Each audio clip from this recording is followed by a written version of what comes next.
Monitoring soil moisture is one of the easiest ways to improve plant health and conserve water. Let's take a look at how to use PASCO's wireless soil moisture sensor both indoors and outdoors. The wireless soil moisture sensor measures the water content of soil and reports it in units of volumetric water content percentage, or percent VWC. VWC is the ratio of water volume per unit of soil volume. The sensor comes with a USB charging cable, and you will find the probe inside a bag. To attach the probe to the sensor box, just line up the arrows and gently push. The sensor works with either SparkView or Capstone software. I've already connected this sensor in SparkView. You will see that there are 3 choices for percent VWC because different types of soil have different properties, resulting in different VWC ranges.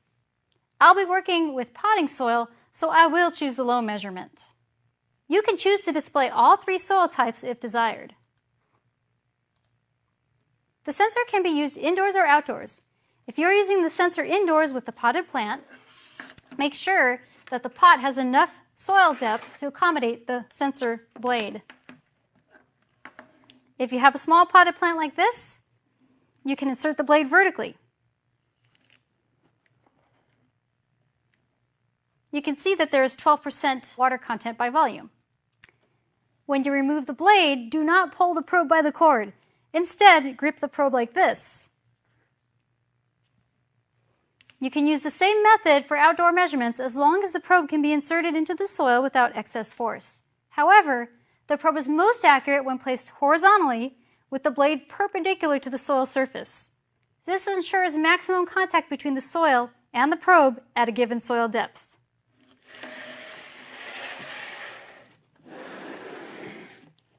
To use the probe outdoors, dig a trench about 10 inches long at the desired depth with the minimum depth of about 1 1/8 inch.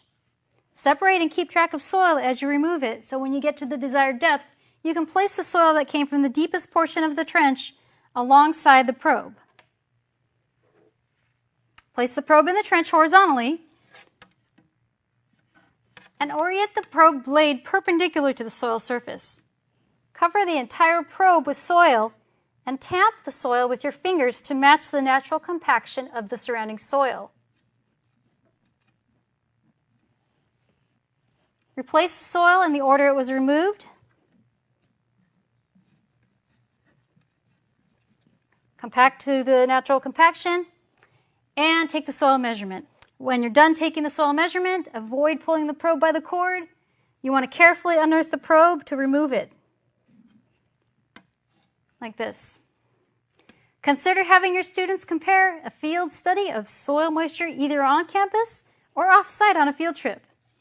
If students use a GPS-enabled device, such as a smartphone, they can record the VWC percent at specific latitudes and longitudes, then use Esri's My Maps tool on arcgis.com to create different visualizations of soil moisture at specific locations within the field. Here are a few data points for surface soil type versus VWC values at 3 different locations around PASCO headquarters. This blue circle represents silty clay soil, and these 2 red circles represent sandy soil. The size of each circle relates to the magnitude of the VWC measurement relative to the entire data set. You can see how these kinds of visualizations help students identify soil moisture patterns.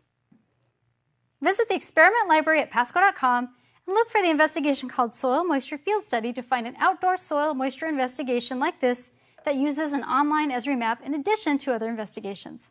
Thanks for watching, and see you next time.